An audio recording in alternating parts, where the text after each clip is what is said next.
السلام عليكم ورحمة الله وبركاته.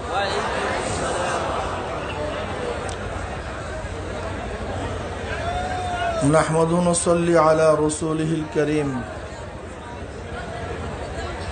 أما بعد فأعوذ بالله من الشيطان الرجيم. بسم الله الرحمن الرحيم. إنك لعلى خلق عظيم. صدق الله العلي العظيم وصدق رسول النبي الكريم. সবাই মুহাব্বতের সাথে দুরূদ শরীফ পড়ি। আল্লাহুম্মা সাল্লি আলা সাইয়্যিদিনা ওয়া নাবিয়িনা ওয়া শাফিঈনা হাবিবিনা মাওলানা মুহাম্মদ সাল্লাল্লাহু আলাইহি ওয়া আলা আলিহি ওয়া আসহাবিহি ওয়া বারাক ওয়া সাল্লাম। সবাই দুরূদ শরীফ পড়ি। আল্লাহুম্মা সাল্লি حبيبنا مولانا محمد صلى الله عليه وعلى آله وأصحابه وبارك وسلم.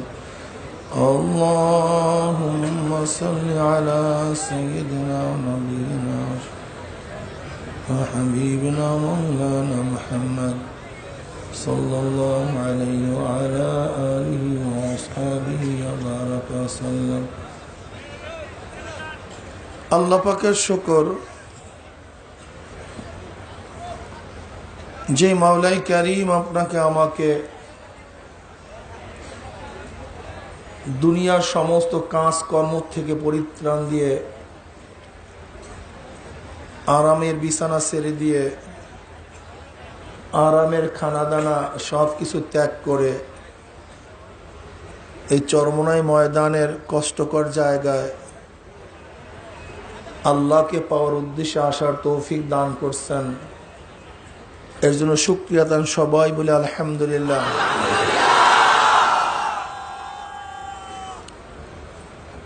এখানে আমরা আসছি আল্লাহকে পাওয়ার জন্য, হেদায়েত পাওয়ার জন্য।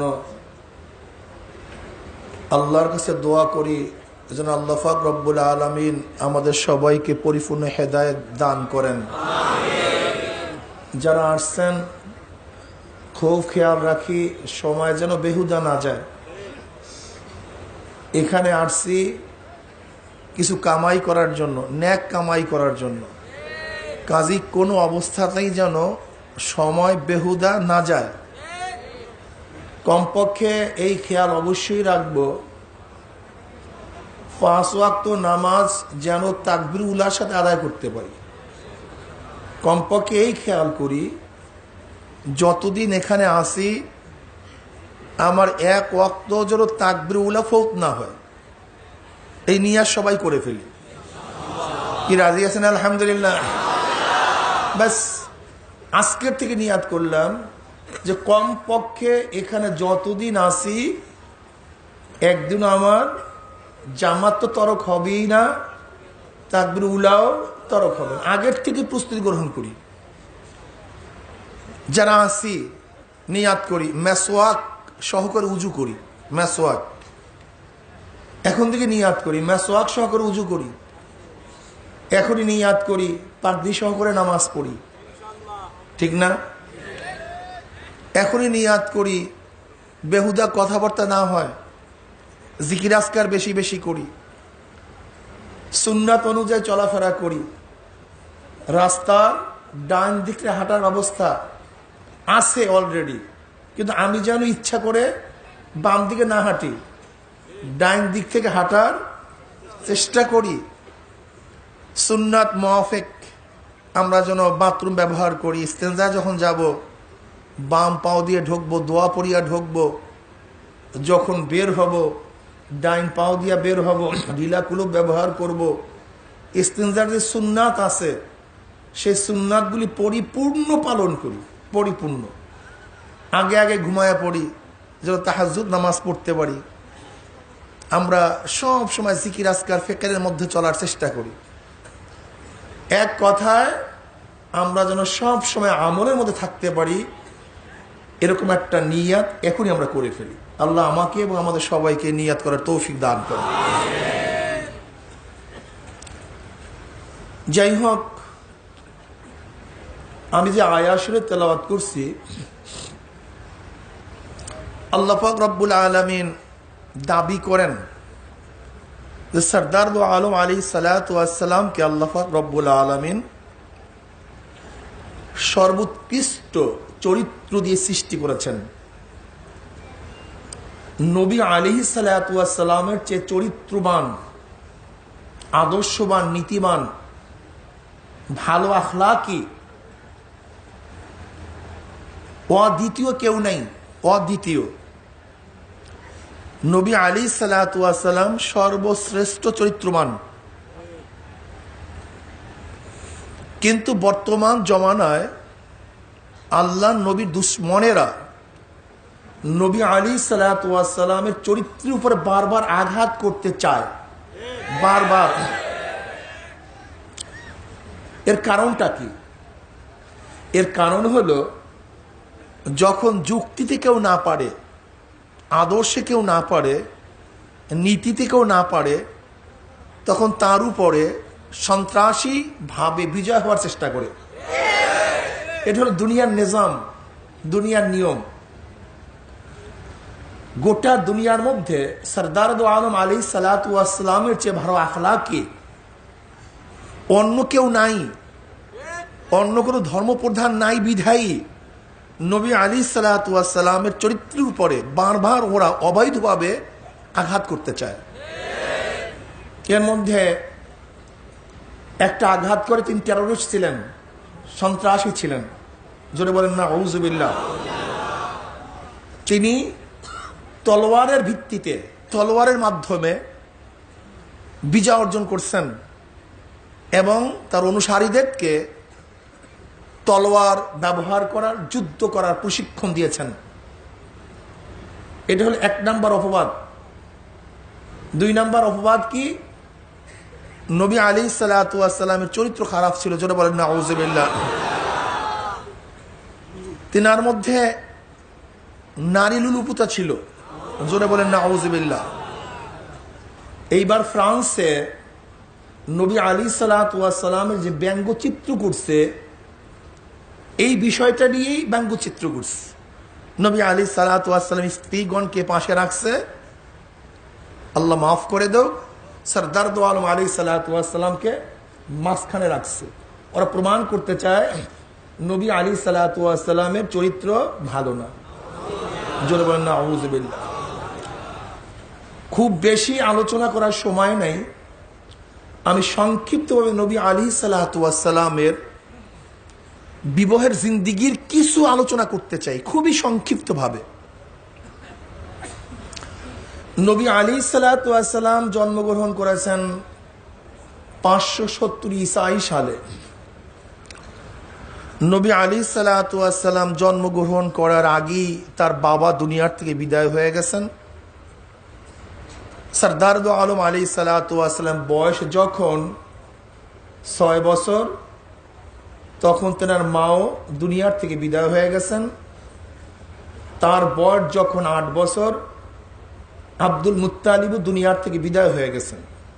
এতিম নবী সাল্লাল্লাহু আলাইহি ওয়াসাল্লাম খাজা আবু তালেবের ঘরে লালিত পালিত হইতেছিলেন। আব্দুল মুত্তালিব যখন দুনিয়ার থেকে বিদায় হয়ে যায়, তখন তার ছেলে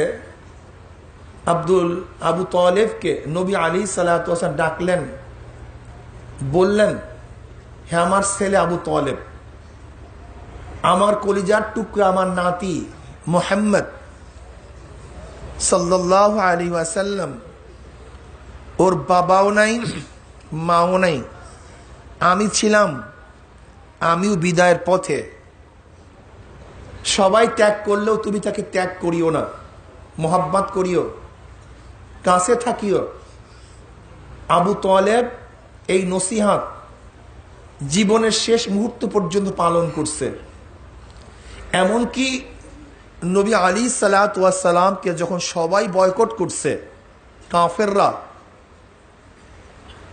তখনও আবু তালেব নবী আলাইহিস সালাতু ওয়াস সালামের সাথিত্ব ছাড়েন নাই। শিয়াবে আবু তালেবের মধ্যে নবী আলাইহিস সালাতু ওয়াস সালামকে 3 বছর অবরুদ্ধ করে রাখা হয়েছিল। নবুয়াতের ৭ম বছর থেকে শুরু হয়েছিল। মুহররম মাসে অবরোধ শুরু। 3 বছর নবী আলাইহিস সালাতু ওয়াস সালাম এবং বনু হাশেম এবং বনু জুহরার সাথে কেউ কথা বলতো না, লেনদেন করতো না, আদান প্রদান করতো না, তাদের সাথে কেউ বিবাহ বন্ধনে আবদ্ধ হইতো না, এক গ্লাস পানির ব্যবস্থা করতো না, বাজার সদাই করতো না, লেনদেন করতো না। তারা অবরুদ্ধ অবস্থায় ছিলেন 3 বছর। তাদের সাথে মহিলারাও ছিল, ছোট ছোট বাচ্চারাও ছিল। না খাওয়ার কারণে মহিলাদের স্তন্য শুকিয়ে গেছে। যখন বাচ্চারা দুধ খাওয়ার জন্য চেষ্টা করছে, দুধ না পেয়ে ঠাট্টা মেরে চিল্লাম দিছে, কিন্তু খাওয়ার ব্যবস্থা করতে পারে নাই। এই 3 বছর পর্যন্ত অবরুদ্ধ অবস্থায় ছিলেন। আমি প্রশ্ন করতে চাই, যারা নবী আলাইহিস সালাতু ওয়াস সালামকে টেররিস্ট বলেন, সন্ত্রাসী বলেন, আমি ওই সমস্ত জাহেল জালেমদেরকে প্রশ্ন করতে চাই, নবী আলাইহিস সালাতু ওয়াস সালামের কি দোষ ছিল যেই দোষের কারণে তার সাথে সম্পর্ক ছিন্ন করতে হবে, তাকে অবরুদ্ধ করতে হবে, জেলখানা আবদ্ধ করতে হবে, তাকে খানা পিনার থেকে মাহরুম করতে হবে? এই দোষটা কি ছিল? সেই দোষটা আমার কাছে প্লেস করো। এই জুলুম তার উপর কেন হবে? নবী আলাইহিস সালাতু ওয়াস সালাম হেরেমের মধ্যে নামাজ রত অবস্থায় ছিলেন। আব্দুল্লাহ ইবনে মাসউদ রাদিয়াল্লাহু তাআলা রওয়ায়াত করেন, আবু জাহেল সহ তার সান্ডা পান্ডার এক কোনায় বসা। এর মধ্যে আবু জাহেল প্রস্তাব করছে, কে আসো তোমাদের মধ্যে যে নবী আলাইহিস সালাতু ওয়াস সালাম যখন সেজদায় পড়বে তখন তার মাথার উপরে, ঘাড়ের উপরে অমুক গোত্রের পচা উটের নাড়ি ভুড়ি কে চাপিয়ে দিতে পারবা? তোমাদের মধ্যে এমন কে আসো? এক জালেম সে উঠা বলতেছে, আমি পারবো। নবী আলাইহিস সালাতু ওয়াস সালাম যখন সেজদার মধ্যে, তখন উটের পচা নাড়ি ভুড়ি নবী আলাইহিস সালাতু ওয়াস সালামের ঘাড়ের উপরে চাপিয়ে দেওয়া হয়েছে। আব্দুল্লাহ ইবনে মাসউদ রাদিয়াল্লাহু তাআলা নিজে বলেন, আমি দেখতেছিলাম, আমার নবী ঘাড় তুলতে পারছিলেন না, কিন্তু সাহায্য করার ক্ষমতা আমার ছিল না, শুধু কাঁদতেই ছিলাম। কি করব? কি জানো, ফাতেমা রাদিয়াল্লাহু তাআলা আনহার কাছে খবর দিয়েছে তোমার আব্বার অবস্থা এরকম। ফাতেমা রাদিয়াল্লাহু তাআলা আসছেন, ছোট বাচ্চা, তিনি বহুত কষ্ট করে, বহুত সাধনা করে, চেষ্টা সাধনা করে নবী আলাইহিস সালাতু ওয়াস সালামের মাথা মোবারক, সের মোবারকের উপর থেকে সেই নারী বুড়ি সরিয়ে দিয়েছিলেন। নবী আলাইহিস সালাতু ওয়াস সালাম ওদের বিরুদ্ধে বরদোয়া করেছেন। আব্দুল্লাহ ইবনে মাসউদ রাদিয়াল্লাহু ফরমান, আমি বদরের ময়দানে দেখেছি নবী আলাইহিস সালাতু ওয়াস সালামের বরদোয়া যাদের বিরুদ্ধে হয়েছিল তারা অমুক অমুক অমুক অমুক জায়গায় ধরাশায়ী অবস্থায় পড়ে আছে। নবীর দোয়া, বরদোয়া তীর মিস হতে পারে, গুলি মিস হতে পারে, কিন্তু নবী আলাইহিস সালাতু ওয়াস সালামের দোয়া, বরদোয়া কোনোদিন মিস হতে পারে না। আমার প্রশ্ন, নবী আলাইহিস সালাত কি করেছিলেন যেই কারণে, এমন কি দোষ করেছিলেন যেই কারণে তার মাথার উপরে উটের পচা নাড়ি ভুড়ি চাপিয়ে দিতে হবে? আমি জালেমের গোষ্ঠীর কাছে প্রশ্ন করতে চাই, আমি জালেমের গোষ্ঠীর কাছে প্রশ্ন করতে চাই, নবী আলাইহিস সালাতু ওয়াস সালাম দাওয়াত দিতেছিলেন, তোমরাই বলো যে বাকশক্তির অধিকার দিতে হবে, প্রত্যেকের অধিকার দিতে হবে, এই কথা তো তোমাদেরই স্লোগান। তার নবী আলাইহিস সালাতু ওয়াস সালাম বাকশক্তির স্বাধীনতা পাবেন না কেন? তোমরা স্লোগান দিচ্ছ প্রত্যেকের কি আছে, বাকশক্তির অধিকার আছে, যা ইচ্ছা তাই বলতে পারবে। এইটাই যদি তোমাদের আন্দোলনের মূল কেন্দ্রবিন্দু হয়ে থাকে, তো নবী আলাইহিস সালাতু ওয়াস সালামের বাকশক্তি হরণ করতে যাও কেন? সেও তো কলেমার দাওয়াত দিছে, দ্বীনের দাওয়াত দিছে, তাহলে তাকে তোমরা বন্ধ করতে যাও কেন? যদি তোমাদের বাকশক্তি উপন করতে তোমরা আন্দোলন করতে পারো, তা নবী আলাইহিস সালাতু ওয়াস সালাম আন্দোলন তো করেনি নাই, বরং তার বাকশক্তিকে ধ্বংস করার জন্য, অবরুদ্ধ করার জন্য, বন্ধ করার জন্য তোমরা সংগ্রাম করেছো, আন্দোলন করেছো। তাই সন্ত্রাসী তো আমার নবী না, সন্ত্রাসী তোমরা। নবী আলাইহিস সালাতু ওয়াস সালাম দাওয়াত দিতেছিলেন। আমির হামজা রাদিয়াল্লাহু তাআলা আনহু তিনি ইসলাম গ্রহণ করছেন কেন? তিনি ইসলাম গ্রহণ করার কারণটা এইটাই ছিল যে নবী আলাইহিস সালাতু ওয়াস সালামকে দেখে আবু জাহেল হঠাৎ তার মুখের উপরে পাথর দিয়ে বাড়ি মারছে। নবী আলাইহিস সালাতু ওয়াস সালামের রক্ত বের হয়ে গেছে। এই খবর যখন তার চাচা আমির হামজার কাছে গেছে, তিনি তখন সহ্য করতে পারলেন না। আবু জাহেলকে বলতেছে, আবু জাহেল, তুই আমার ভাতিজার উপরে আঘাত করেছ, আমি তার উপরে ঈমান আনছি, যা তুই পারলে কিছু কর। আমি ইসলাম গ্রহণ করছি, পারলে তুই কিছু কর। এটা নবুয়তের ৫ম বছর। আমির হামজা রাদিয়াল্লাহু তাআলা আনহু ছিলেন খুবই শক্তিশালী যোদ্ধা। তিনি ইসলাম গ্রহণ করার কারণে ইসলাম শক্তিশালী হয়েছে। যাই হোক, এর ৩ দিন পর ওমর ইবনে খাত্তাব রাদিয়াল্লাহু ইসলাম গ্রহণ করেছেন। নবী আলাইহিস সালাতু ওয়াস সালাম তায়েফের ময়দানে গেছেন, তখন কি অবস্থা হয়েছে আপনারা সবাই জানেন।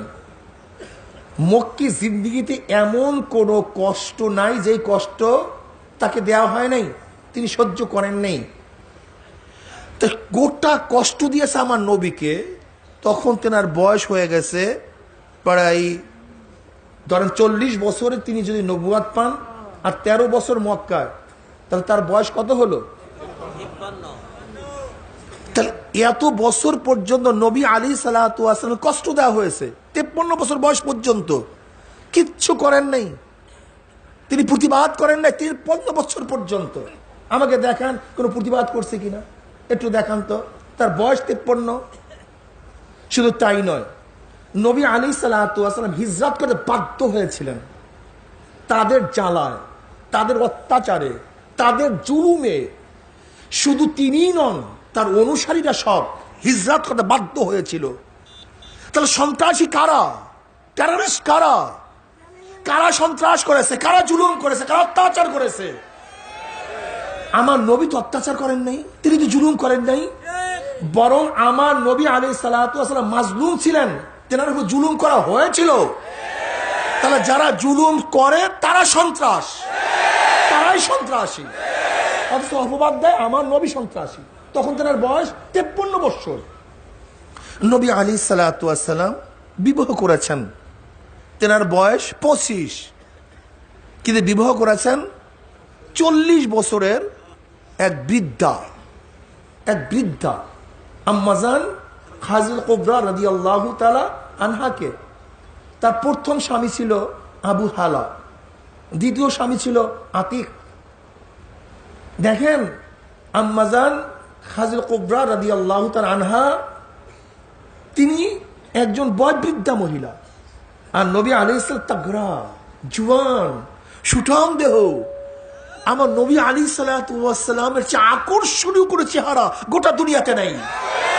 এত আকর্ষণীয় চেহারা ছিল। আম্মাজান আয়েশা সিদ্দিকা রাদিয়াল্লাহু তাআলা আনহা ফরমান, অনেক সময় রাতে শুই পড়ে যেত, নবী আলাইহিস সালাতু ওয়াস সালামের চেহারা মুবারক থেকে যে নূর বের হইতো, সেই নূরের মাধ্যমে শুই উঠাই নিতাম। নবী আলাইহিস সালাতু ওয়াস সালামের চেহারা এত সুন্দর, এত আকর্ষণীয়। শামাইল তিরমিজির মধ্যে সরদার দো আলম আলাইহিস সালাতু ওয়াস সালামের চেহারা মুবারকের, শরীর মুবারকের, গঠন মুবারকের যে বর্ণনা দেওয়া হয়েছে চিন্তাই করা যায় না। এত সুঠাম দেহ বিশিষ্ট ছিলেন সরদার দো আলম আলাইহিস সালাতু ওয়াস সালাম। এত সুন্দর, সুদর্শন, আকর্ষণীয়, স্বাস্থ্যবান, শক্তিশালী এক যুবক ছিল। কোন কোন রওয়ায়াতের মধ্যে আসছে নবী আলাইহিস সালাতু ওয়াস সালামকে আল্লাহ পাক রব্বুল আলামিন 4000 মানুষের শক্তি দিয়েছিলেন। এত শক্তিশালী এক পুরুষ ছিলেন। অথচ তিনি বিয়ে করেছেন আম্মাজান খাজিল কুবরা রাদিয়াল্লাহু আনহা, তার বয়স 40। জালেমের গোষ্ঠী, জাহেলের গোষ্ঠী। তোদেরকে প্রশ্ন করতে চাই, সরদার দো আলম আলাইহিস সালাতু ওয়াস সালাম যদি আল্লাহ না করুক চরিত্র খারাপ থাকতো, তা আম্মাজান, আমাদের আম্মাজান খাদিজা কুবরা রাদিয়াল্লাহু তাআলা আনহাকে বিবাহ করবেন কেন? হ্যাঁ, মেয়ের কি অভাব ছিল? সে কোরাইশি, সুঠাম দেহ বিশিষ্ট, ভদ্র বিশিষ্ট, তার সুনাম গোটা এলাকার মধ্যে ছড়িয়ে পড়ছে। তুমি কি জানো নবী আলাইহিস সালাতু বংশের অবস্থা কি? সেদিকে আমি যাব না। তা আম্মাজান আয়েশা, আম্মাজান খাদিজা কুবরা রাদিয়াল্লাহু তাআলা, তিনি ছিলেন 40 বছরের। তার প্রথম স্বামী ছিল আবু হালা, দ্বিতীয় স্বামী ছিল আতিক, আর তৃতীয় জনাব মুহাম্মদ রাসূলুল্লাহ সাল্লাল্লাহু আলাইহি ওয়াসাল্লাম। শুধু তাই নয়, খাদিজা কুবরা রাদিয়াল্লাহু তাআলা যতদিন জিন্দা ছিলেন ততদিন পর্যন্ত আমার নবী আলাইহিস সালাতু ওয়াস সালাম দ্বিতীয় কোন স্ত্রী গ্রহণ করেন নাই। তোদের জানা উচিত ইতিহাস, তোদের পড়াশোনা করা উচিত। আমার আম্মাজান, আমার শ্রদ্ধাভাজন আম্মাজান খাদিজা কুবরা রাদিয়াল্লাহু তাআলা আনহা যতদিন জিন্দা ছিলেন, সরদার দো আলম আলাইহিস সালাতু ওয়াস সালাম দ্বিতীয় কোন স্ত্রী গ্রহণ করেন নাই। এবং হযরত ইব্রাহিম রাদিয়াল্লাহু তাআলা আনহু ব্যতীত সমস্ত সন্তান জন্মগ্রহণ করেছে আম্মাজান খাদিজা কুবরা রাদিয়াল্লাহু তাআলার গর্ভেই। আম্মাজান খাদিজা কুবরা রাদিয়াল্লাহু তাআলা পঞ্চম নবুয়তের বছর অথবা সপ্তম নবুয়তের বছর দুনিয়া থেকে বিদায় হয়ে যান। তিনি দুনিয়ার থেকে বিদায় হয়ে যান। আম্মাজান আয়েশা, আম্মাজান খাদিজা কুবরা রাদিয়াল্লাহু তাআলা বিদায় হওয়ার পরে তার ছোট ছোট বাচ্চা কে দেখবে? 4 মেয়ে, 3 ছেলে ছিল, তার মধ্যে 2 ছেলেই হলো খাদিজা কুবরা রাদিয়াল্লাহু তাআলার ঘরে। তাদেরকে দেখবে কে? পালবে কে? আপনারা বলেন তো, এই বাচ্চাদেরকে ইহসান করার জন্য, তাদেরকে পালার জন্য, তাদেরকে দেখশুন করার জন্য কার প্রয়োজন আছে কি নাই? আপনারা সাক্ষী দেন।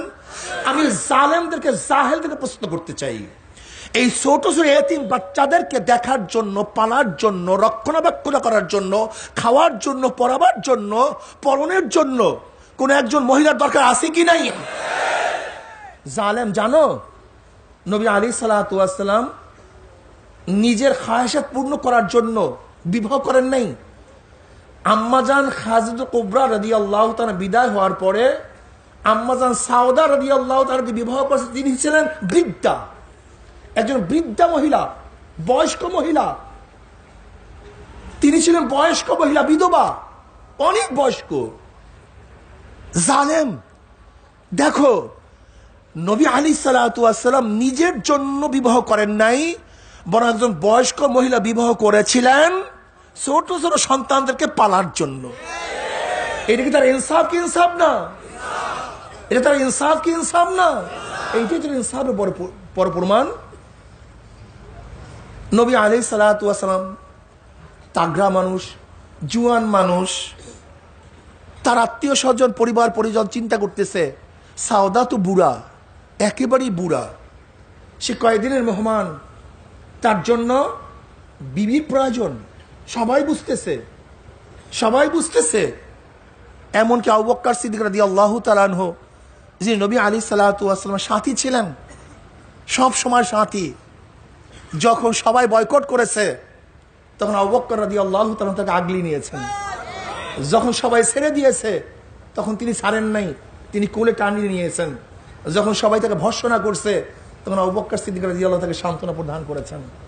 আবু বকর সিদ্দিক রাদিয়াল্লাহু চিন্তা করতেছিলেন কি করা যায়, তাহলে বিবাহ করা দরকার। ওইদিকে নবী আলাইহিস সালাতু ওয়াস সালাম, বুখারীর মধ্যে রওয়ায়াত আছে, স্বপ্ন দেখলেন এক আগন্তুক। আম্মাজান আয়েশা সিদ্দিকা রাদিয়াল্লাহু তাআলা আনহার থেকে রওয়ায়াত আছে। কি স্বপ্ন দেখলেন? এক আগন্তুক রেশমি পেঁচানো একজনকে নিয়ে আসছেন নবী আলাইহিস সালাতু ওয়াস সালামের নিকটে। এবার বললেন, নবী আলাইহিস সালাতু ওয়াস সালাম, আপনি চেহারার থেকে কাপড় হটিয়ে দেন। কাপড় হটিয়ে দেওয়া হইল, দেখে আয়েশার চেহারা। যেহেতু নবী আলাইহিস সালাতু ওয়াস সালাম সবচেয়ে বেশি চলাফেরা ছিল হযরত আবু বকর সিদ্দিক রাদিয়াল্লাহু তাআলার ঘরে। তিনি আয়েশাকে চিনতেন, কিন্তু তিনি তো ছোট, তিনি কোনো চিন্তা করলেন না। আর যেহেতু নবীদের স্বপ্ন ওহী, নবীদের স্বপ্নও কি ওহী, আগন্তুক চলে গেছেন, আবারও আসছে, সে রেশমি রুমাল মুড়ানো, বললেন আপনার চেহারা উন্মোচন করেন। উন্মোচন করা হলো, দেখে আয়েশার চেহারা, এবং তিনি বললেন আপনার স্ত্রী। তখন নবী আলাইহিস সালাতু কি বলেন, ইয়াকুন হাযা মিন ইনদিল্লাহি ইউমজিহি, যদি আল্লাহর তরফ থেকে হয় তা আল্লাহ পাক ফয়সালা করে দিবে, ব্যবস্থা করে দিবে, এর সত্যতা প্রমাণ করবেন। কিন্তু তিনি চিন্তা করতেছেন সে তো ছোট বাচ্চা, এটা হয় কিভাবে? এর জন্য বলছেন ইয়াকুন হাযা মিন ইনদিল্লাহি ইউমজিহি, যদি এটা আল্লাহর তরফ থেকে হয় তাহলে আল্লাহ পাক কি করবেন, এটা সত্যতা প্রমাণ করবেন, ফয়সালা করে দিবেন, তিনিই ব্যবস্থা করে দিবেন। ওদিকে আবু বকর সিদ্দিক রাদিয়াল্লাহু তাআলা তিনি চিন্তা করতেছেন যে আমার সাথীর তো বিবাহের প্রয়োজন, লেকিন আমার তো অন্য কোনো মেয়েও নাই, আয়েশা তো ছোট, আমি কি করি? বড় তো বিয়ে নেই, আর আয়েশাকে বিবাহ দেওয়ার মতো বয়সও নেই। ওইদিকে আল্লাহ পাক রব্বুল আলামিন ফয়সালা করেছেন আয়েশার সাথে তার বিবাহের। এই আয়েশার বিবাহ নিজের ইচ্ছা হয় নাই, আয়েশার বিবাহের রায়বার ছিল খোদ আল্লাহ পাক নিজে। আয়েশার বিবাহের রায়বার ছিল কে? খোদ আল্লাহ পাক নিজে। কেন করিয়েছেন সেই বিষয়ে বলতিস। নবী আলাইহিস সালাতু ওয়াস সালামের সাথে আম্মাজান আয়েশা সিদ্দিকা রাদিয়াল্লাহু তাআলা আনহার বিবাহ বন্ধন আরববদ্ধ করেছেন তিনি নিজে না, হযরত আবু বকর সিদ্দিক রাদিয়াল্লাহু তাআলা নিজের তরফ থেকে নবীকে প্রস্তাব দিয়েছেন, আপনার খেদমতের প্রয়োজন, কাজে আমার কন্যাকে আপনার সাথে বিবাহ দিতে চাই, বিবাহ বন্ধনে আবদ্ধ করতে চাই। ওই সময় ছোট বিবাহ নাজায়েজের কিছু ছিল না, এরকম লক্ষ কোটি ছোট ছোট বিবাহ হইতো। আমাদের দেশে বুড়ি 50 বছর আগে হাজারো বড়দের সাথে ছোটদের বিবাহ হইতো, তখন তারা ছোট বাচ্চা ছিল, বাচ্চা থাকতো, যখন মেয়েরা বড় হইতো তখন স্বামীর ঘরে যাইত। এর রসম তো গোটা দুনিয়ার মধ্যে এখনো ভুড়ি ভুড়ি ভুড়ি ভুড়ি আমাদের দেশেও আছে, সেই দেশেও আছে, আমাদের দেশেও আছে, গোটা দুনিয়ার মধ্যে আছে। কি কথা ঠিক না? নবী আলাইহিস সালাতু ওয়াস সালামের সাথে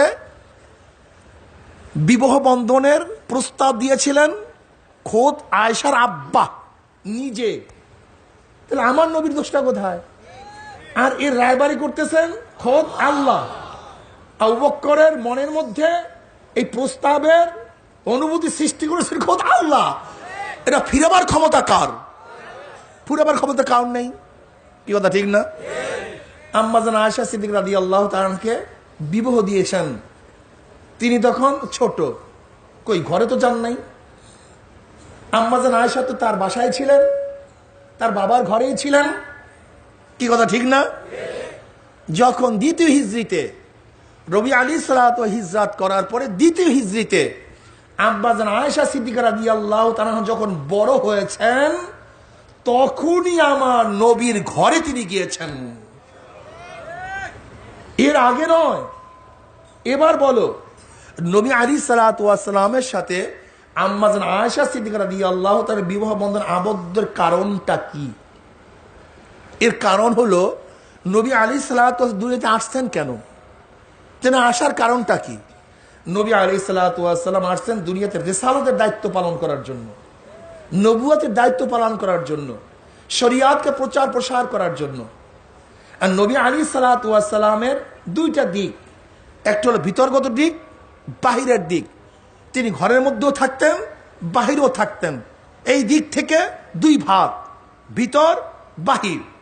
ভিতরের নবী আলাইহিস সালাতু ওয়াস কাজকর্ম, চলাফেরা, উঠা বসা, যেহেতু নবীর প্রত্যেকটা কথা এবং কাজ শরীয়ত, প্রত্যেকটা কথা এবং কাজ যা বলবেন যা করবেন সবই শরীয়ত। কাজে ভিতরের এই কাজগুলি কথাগুলি শুনবে কে, দেখবে কে, আমাকে বলেন তো? অথচ আমরা যখন ঘরে থাকবো, ভিতরে থাকবো, আমরা কিভাবে ভিতরে চলবো, কিভাবে ব্যবহার করব, আচরণ করব, এই ব্যাপারে শরীয়তে নিদর্শন আছে কি নাই? সেটা শিখবেন কিভাবে, জানবেন কিভাবে? সেখানে তো পুরুষ যেতে পারে না, সেখানে তো কোনো অন্য ব্যক্তিরা যেতে পারে না। অন্য কোনো মহিলার থাকলেও যদি তীক্ষ্ণ মেধা এবং জ্ঞান সম্পূর্ণ কোনো মেয়ে না হয়, মহিলা না হয়, তাহলে অনুধাবন করবি কিভাবে, বুঝবি কিভাবে? আমাকে বলেন তো, বলার কোনো বুঝার কোনো উপায় আছে? আপনাদের যুক্তি কি? এখন ভিতরগত অবস্থা দেখার জন্য কমপক্ষে এমন একজনের দরকার যে সব সময় নবীর সাথে থাকতে পারে এবং নবীর কথা এবং কর্ম বুঝতে পারে। কি একজনের প্রয়োজন আছে কি নাই? আপনারা কি বলেন? নবী বাদ দেন, যদি কোনো ব্যক্তির ভিতরগত কোনো জিনিস বুঝার জন্য আমাদের প্রয়োজন হয়, তখন তার সাথে এমন এক ব্যক্তিকে দেওয়া উচিত যে ব্যক্তি যার বিষয় জানতে চাই তার সমস্ত বিষয়গুলির জন্য একেবারে নিরঙ্কুশ ভাবে আমাদের কাছে পেশ করতে পারে। এরকম একজনের দরকার আছে কি নাই? এ ব্যাপারে আমরা সবাই একমত। তাই নবী আলাইহিস সালাতু ওয়াস সালাম যেহেতু শরীয়তকে বাস্তবায়ন করার জন্য, ইসলামকে বাস্তবায়ন করার জন্য, দ্বীনকে প্রচার প্রসার করার জন্য, আপনাকে আমাকে দ্বীন শিক্ষা দেওয়ার জন্য, রিসালাতের দায়িত্ব পালন করার জন্য যেহেতু দুনিয়াতে এসেছেন, এই ব্যাপারে যেহেতু আমরা সবাই একমত, তাহলে তার জন্য এমন একজন সাথী নির্বাচন করা উচিত ভিতরে, যে তীক্ষ্ণ মেধা সম্পূর্ণ হবে, যার জ্ঞান অনেক বেশি হবে, যার কুওয়াতে হাফেজা খুব বেশি হবে, প্রকার হবে, যার মাথা মেধা বুদ্ধি এত প্রকার হবে যে নবী আলাইহিস সালাত কেন করতেছেন, কি কারণে করতেছেন, সব কিছু মুখস্থ করতে পারে, অনুধাবন করতে পারে। দরকার আছে কি নেই?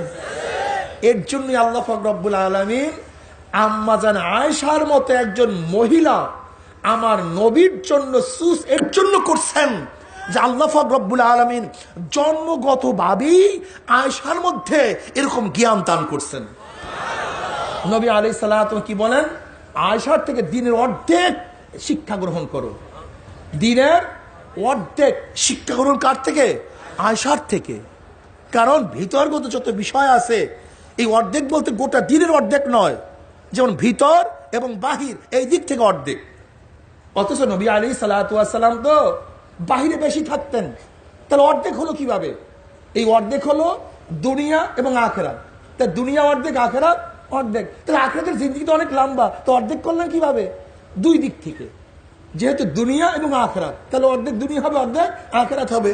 তো নবী আলাইহিস সালাতু ওয়াস সালাম যে বলছেন আয়েশার থেকে দিনের অর্ধেক শিক্ষা গ্রহণ করো, এটা হলো ভিতর এবং কি বাহির। ভিতরের যতগুলি আমল আছে সব আমল শিক্ষা গ্রহণ করতে থেকে আয়েশার থেকে। ব্যাস। হযরত আবু বকর সিদ্দিক রাদিয়াল্লাহু তাআলা আনহু কি চিন্তা করতেছিলেন যে সাউদা বেশি দিনের মেহমান থাকবে না, অল্প কয়েকদিনের মেহমান, সে বৃদ্ধা হয়ে গেছে, সে কখন চলে যায় জানি না, কিন্তু আমার সাথীর অবস্থা কি হবে? আমার সাথীর দেখেন সাউদা রাদিয়াল্লাহু তাআলা এত বৃদ্ধা ছিলেন যে আবু বকর সিদ্দিক রাদিয়াল্লাহু চিন্তা করতেছিলেন যে সে বেশি দিন আর বাঁচবে না। যেহেতু বেশি বাঁচবে না, তাহলে তার কি অবস্থা হবে? এর জন্য তার মেয়েকে নবী আলাইহিস সালাতু ওয়াস সালামের জন্য তিনি চুজ করছেন। বুদ্ধি কি কথা, চুজ করছেন। নবী আলাইহিস সালাতু ওয়াস সালাম আম্মা জান আয়েশা সিদ্দিকা রাদিয়াল্লাহু তাআলা আনহাকে কেন বিবাহ করলেন? মোটামুটি আমরা কারণ সম্পর্কে মোটামুটি জানতে পেরেছি। যদিও আল্লাহ পাক রব্বুল আলামিন আম্মা জান আয়েশা সিদ্দিকা আম্মা জান সাউদা রাদিয়াল্লাহু তাআলা হায়াতের মধ্যে আল্লাহ পাক রব্বুল বরকত দান করছেন। নবী আলাইহিস সালাতু ওয়াস দুনিয়া থেকে চলে যাওয়ার পরেও আম্মা জান সাউদা রাদিয়াল্লাহু তাআলা দুনিয়াতে ছিলেন। এর হতে পারে না, মনে করছি বুড়া তো কয়েকদিনের মধ্যে কারবার শেষ, এ তো যায় যায় যায় যায় যায় যায় অবস্থা, কিন্তু দেখা যায় অনেক দিন বেঁচে আছে। কি কথা ঠিক না? আমার মনে হয় যেন অনেক দিন বেঁচে থাকবে, হঠাৎ দুনিয়ার থেকে বিদায় হয়ে গেছে। ঠিক আম্মা জান সাউদার অবস্থা এরকমই ছিল, মনে হয় যাবে যাবে যাবে, কিন্তু আম্মা জান সাউদা রাদিয়াল্লাহু আনহাকে আল্লাহ পাক রব্বুল আলামিন হায়াতের মধ্যে বরকত দান করছেন। তা আম্মা জান আয়েশা সিদ্দিকা রাদিয়াল্লাহু বিবাহের কি কারণ ছিল?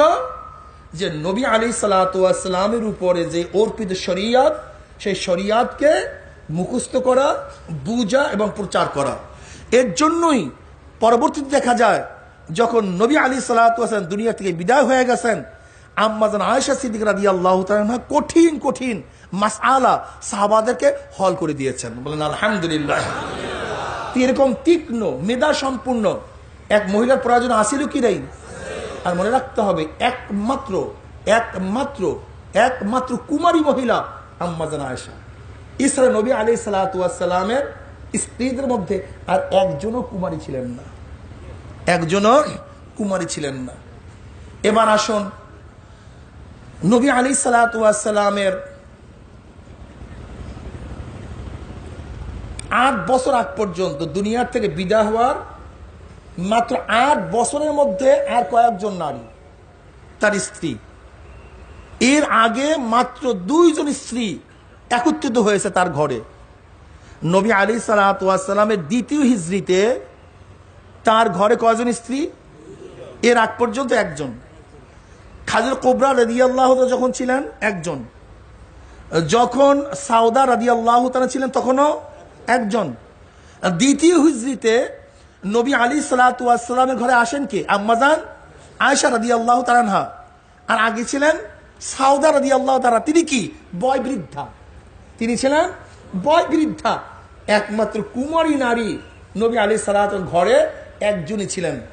আর সাউদা রাদিয়াল্লাহু তাআলা স্ত্রী হিসাবে ছিলেন, কিন্তু তিনি ছিলেন অতিশয় বৃদ্ধা। ঠিক না? তাহলে এরপর আমি জানেন থেকে বলতে চাই, দ্বিতীয় হিজরি আর নবী আলাইহিস সালাতু ওয়াস সালাম দুনিয়া থেকে বিদায় হয়ে গেছেন 11 হিজরিতে। কি কথা ঠিক না? তা নবী আলাইহিস সালাতু ওয়াস সালাম দ্বিতীয় হিজরি পরে বাঁচতেন মাত্র 8 বছর। কয় বছর? তাহলে দেখেন বাকি সব স্ত্রী ছিল এই 8 বছরের মধ্যে। কারণটা কি? বাকি স্ত্রী নবী আলাইহিস সালাতু ওয়াস সালাম ঘরে আসার 3টা কারণ: ব্যক্তিগত কারণ, জাতীয় কারণ, রাষ্ট্রীয় কারণ। কি ভাই? ব্যক্তিগত কারণ, জাতীয় কারণ, রাষ্ট্রীয় কারণ। এই 3 কারণে নবী আলাইহিস সালাতু ওয়াস সালাম অন্যান্য বিবাহ করেছেন। এর মধ্যে আজকে একটা কারণ বলবো, আর বলার সময় নেই, আজকে আর দেরি করব না। হযরত উম্মে হাবিবা রাদিয়াল্লাহু তাআলা আনহা, তেনাকে বিবাহ করার কারণ কি ছিল? এটা ছিল রাষ্ট্রীয় কারণ, রাজনৈতিক কারণ। কেন? বুঝতে হবে, আমার নবী শুধু একজন নবী নন। আমার নবী তিনি শুধু ধর্মীয় প্রধান নন, আমার নবী কিন্তু রাষ্ট্রীয় প্রধান।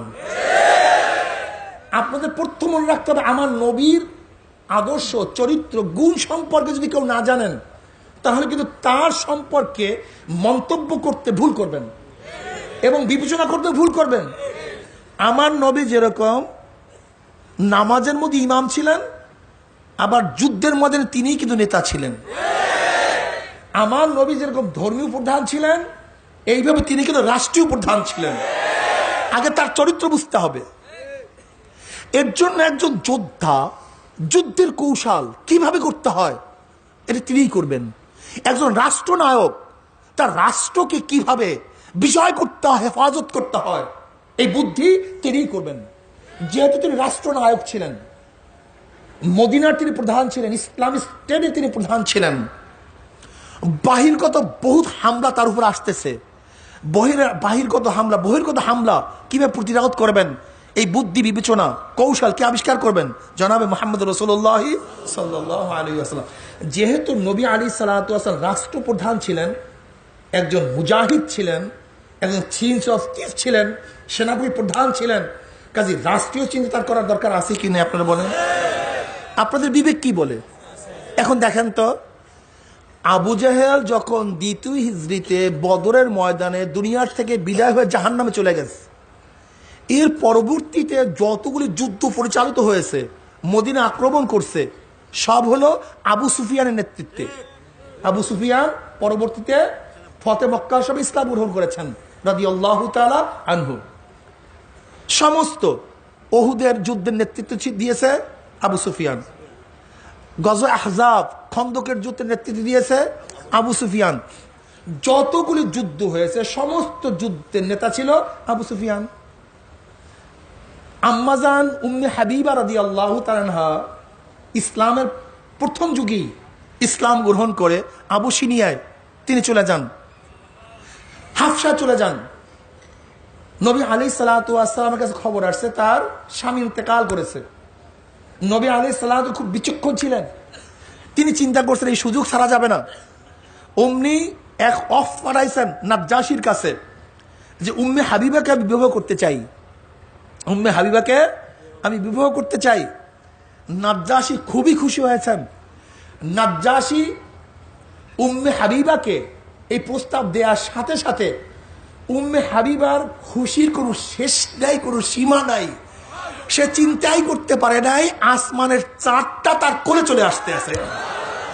গোটা দুনিয়ার সর্বশ্রেষ্ঠ, আল্লাহর পরে সর্বশ্রেষ্ঠ ব্যক্তি তার কোলে চলে আসতেছে, এর চেয়ে বড় আনন্দের বিষয় আর কিছু হতে পারে না।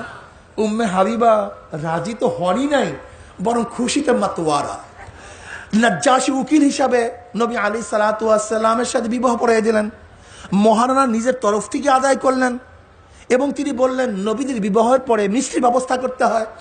নাজ্জাশী নিজেই মিষ্টির ব্যবস্থা করলেন এবং উম্মে হাবিবা রাদিয়াল্লাহু তাআলা আনহাকে তাদের সাথে মদিনায় প্রেরণ করার সময় অনেকগুলো উপরৌকন দিয়ে দিয়েছেন। যেহেতু নবীর বিবাহ, কাজে উপরৌকন দিয়ে যাও। আম্মাজান উম্মে হাবিবা রাদিয়াল্লাহু তাআলা আনহাকে মদিনায় নিয়ে আসছেন। এই খবর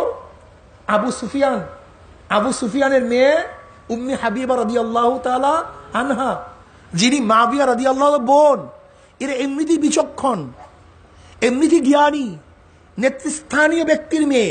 আবু সুফিয়ান রাদিয়াল্লাহু তাআলা নেতা, ওই যুগেও নেতা ছিল। যেহেতু আমি আগেই বলেছি সমস্ত যুদ্ধগুলি তার মাধ্যমে পরিচালিত হয়েছে, এমনি নেতা। এখন আবু সুফিয়ান আমার নবীর শ্বশুর হয়ে গেছে। কি হয়ে গেছে? শ্বশুর হয়ে গেছে। বুঝেন কারবার? আমার নবীকে চিনেন? কত বড় বিচক্ষণ। যখন আবু সুফিয়ান আমার নবীর শ্বশুর হয়ে গেছে, আবু সুফিয়ানের কাছে খবর গেছে উম্মে হাবিবাকে নবী আলাইহিস সালাম বিবাহ করেছেন। তিনি খুশি হলেন, তিনি হাসলেন এবং কি বললেন জানেন মন্তব্যটা? এই মন্তব্যটি লিখে নেন। যদি এই মন্তব্যটি লিখে নিতে পারেন তাহলে বুঝবেন আমার নবী কেন বিবাহ করেছিলেন। যখন আবু সুফিয়ান শুনছে যে উম্মে হাবিবাকে মুহাম্মদ বিবাহ করেছে, তখন তিনি বলেছিলেন এই যুবকের সাথে কোনো দুনিয়ার যোদ্ধারা বিজয় অর্জন করতে পারবে না, বরং এই যোদ্ধায় জীবনভর বিজিত থাকবে, বিজয় অর্জন করবে, বিজয় হবে। কেন এমন চৌকাশ, এমন চালাক, এরকম বুদ্ধি যে জানে আমি ওর বিরুদ্ধে বারবার যুদ্ধ পরিচালনা করি, ও আমাকে শ্বশুর বানিয়ে নিয়েছে, তার মানে আমি দ্বিতীয়বার তার সাথে যুদ্ধ করবো না। তাই হয়েছে, ঘটনাও তাই। উম্মে হাবিবা রাদিয়াল্লাহু তাআলাকে বিবাহ করার পরে আবু সুফিয়ান দ্বিতীয়বার নবী আলাইহিস সালামের বিরুদ্ধে কোনো যুদ্ধ পরিচালনা করেননি। আমাকে বলেন তো, যদি একটা বিবাহের মাধ্যমে রাষ্ট্রকে হেফাজত করা যায়, রাষ্ট্রকে প্রচার করা যায়, প্রসারিত করা যায়, যদি হেফাজত করা যায় গোটা মানবতাকে, আপনি এই বিবাহকে লুলুপ দৃষ্টি বলবেন না বুদ্ধিমান বলবেন? এটা জ্ঞান সম্পন্ন বিবাহ বলবেন না তার চরিত্রহীনের বিবাহ বলবেন? যদি কোন জাহেল, কোন বোকা যদি বলে নবী আলাইহিস সালামের বিবাহ নিজের জন্য, আমি বলবো তোর সে বড় জাহেল আর দুনিয়াতে হতে পারে না। নবী আলাইহিস সালামের বিবাহগুলি নিজের জন্য ছিল না, তিনি ছিল ব্যক্তি, জাতি এবং রাষ্ট্রের জন্য। উম্মে হাবিবা রাদিয়াল্লাহু তাআলাকে বিবাহের কারণ ছিল রাষ্ট্রকে হেফাজত করা এবং তার বিজয় অর্জন করা, মদিনাকে হেফাজত করা। ঠিক না? এরকম ভাবে রাষ্ট্রের জন্য, রাজনৈতিক কারণে আরো বিবাহ করেছিলেন, এইটা 100% সফল হয়েছিলেন। কিন্তু সাফিয়া রাদিয়াল্লাহু তাআলা আনহাকে বিবাহ করেছেন এই কারণেই। সাফিয়া রাদিয়াল্লাহু তাআলা আনহা ইহুদি ছিলেন, তার বাবা ছিল হুয়াই, ইহুদি সর্দার ছিল, তার স্বামী ছিল কেনানা। খায়বারের যুদ্ধে দুজনেই মারা যায়। সাফিয়া রাদিয়াল্লাহু তাআলা আনহাকে নবী আলাইহিস সালাম বিবাহ করলেন কেন? তিনিও চিন্তা করছেন যেহেতু ইহুদি দলপতির মেয়ে, আমি যদি ইহুদিদের জামাই হয়ে যাই তাহলে ইহুদিরা কমপক্ষে ইসলাম গ্রহণ করবে। যদি আমি ইহুদিতে কি হয়ে যাই, সেও তো এক বয় বৃদ্ধা, সেও কি বয় বৃদ্ধ, সেও তো বিধবা। তা নবী আলাইহিস সালাতু তাকে বিবাহ করবেন কেন? আর খয়বারের যুদ্ধ হয়েছিল কত হিজরিতে? 7ম হিজরিতে। খয়বারের যুদ্ধ হয়েছিল 7ম হিজরিতে। সরদার দো আলম আলাইহিস সালাতু ওয়াসালাম দুনিয়া থেকে বিদায় হয়ে গেছেন 11 হিজরিতে। তা সরদার দো আলম আলাইহিস সালাতু এই সময় বিবাহের প্রয়োজন কি ছিল গাধা? সরদার দো আলম আলাইহিস সালাতু চিন্তা করেছিলেন, আমি যদি ইহুদিদের জামাই হয়ে যায় তাহলে কমপক্ষে ইহুদিরা আমার বিরোধিতা করবে না। কিন্তু আল্লাহ পাক রব্বুল আলামিন মঞ্জুর হয় নাই। হ্যাঁ, চেষ্টা তো চলবে, সাধনা চলবে, কিন্তু আল্লাহ পাকের মঞ্জুর হওয়া ছাড়া কিছুই হবে না। আমাদের কাম চেষ্টা করা, ফয়সালা মালিককে। কিন্তু আল্লাহ পাক রব্বুল আলামিন ইহুদিদের কপালের মধ্যে হেদায়েত রাখেননি। এর জন্য তিনি সেই রাষ্ট্রীয় বিবাহ করার পরেও, রাজনৈতিক বিবাহ করার পরেও তিনি সফল হতে পারেন নাই। যেহেতু ইহুদিরা মাগজুব, এরা কি মাগজুব, গায়রিল মাগজুবি আলাইহিম ওয়ালাদ-দাল্লিন। মাগজুব বলা হয় যারা সত্যকে জানে কিন্তু মানে না, আর দল বলা হয় যারা সত্য জানেই না, তাদেরকে বলা হয় দল। আর মাগজুব বলা হয় যারা সত্য জানে কিন্তু সত্য মানে না, তাকে বলে মাগজুব। ইহুদিরা সত্য জানতো, যিনি নবী সত্য নবী, কিন্তু মানতো না। এই মাগজুবদের উপর আল্লাহ পাক লানত। এর জন্য তারা নবী আলাইহিস সালাতু ওয়াস সালামের মতো একজন তাদের গোত্রীয় জামাই পাওয়ার পরেও ইসলাম গ্রহণ করতে পারে নাই। কাজে নবী আলাইহিস সালাতু ওয়াস সালামের এই সাফিয়া রাদিয়াল্লাহু তাআলাকে বিবাহ করারও কারণ ছিল রাষ্ট্রীয় কারণ, কিন্তু সেখানে সফল হতে পারেন নাই। এইভাবে যায়নাব রাদিয়াল্লাহু তাআলা বিবাহ করার ভিন্ন কারণ ছিল। আল্লাহ পাক রব্বুল আলামিন কবুল করলে আর একদিন নবী আলাইহিস সালাতু প্রত্যেকটা স্ত্রীকে কেন তিনি বিবাহ করেছিলেন এই বিষয়ে আমরা আলোকপাত করব। কিন্তু আমি বুঝাতে চাই, সরদার দো আলম আলাইহিস সালাতু ওয়াস সালাম 2য় হিজরি পর্যন্ত মাত্র আম্মাজান আয়েশা সিদ্দিকা রাদিয়াল্লাহু তাআলা ব্যতীত দ্বিতীয় কোনো সেরকম হৃষ্টপুষ্ট সেরকম কোন স্ত্রী ছিলেন না, ছিলেন শুধু আম্মাজান সাউদা রাদিয়াল্লাহু তাআলা, বয় বৃদ্ধা মহিলা ছিলেন। আর পরবর্তীতে সমস্ত স্ত্রীগুলি হয়তো ব্যক্তির কারণে অথবা রাষ্ট্রের কারণে অথবা জাতীয় কারণে আল্লাহ পাক রব্বুল আলামিন নবী আলাইহিস সালাতু ওয়াস সালাম প্রত্যেকটা বিষয়ের উপরে গবেষণা করা এবং জানার তৌফিক আমাকে এবং আমাদের সবাইকে দান করেন। কাজে আমরা বলবো যারা নবী আলাইহিস সালাতু ওয়াস সালামকে চরিত্রহীন বলো, আসলে তিনি চরিত্রহীন নয়, বরং ওরা চরম চরিত্রহীন, তাদেরকে ঢাকার জন্য আর একজনের উপর অপবাদ দিচ্ছে। আল্লাহ রাব্বুল আলামিন লানাতুল্লাহি আলাল কাযিবিন। আল্লাহ আমাকে এবং আমাদের সবাইকে হেফাজত করুন। এখন ক্বাবলা জুমা 4 রাকাত নামাজ আমরা পড়ে নিই।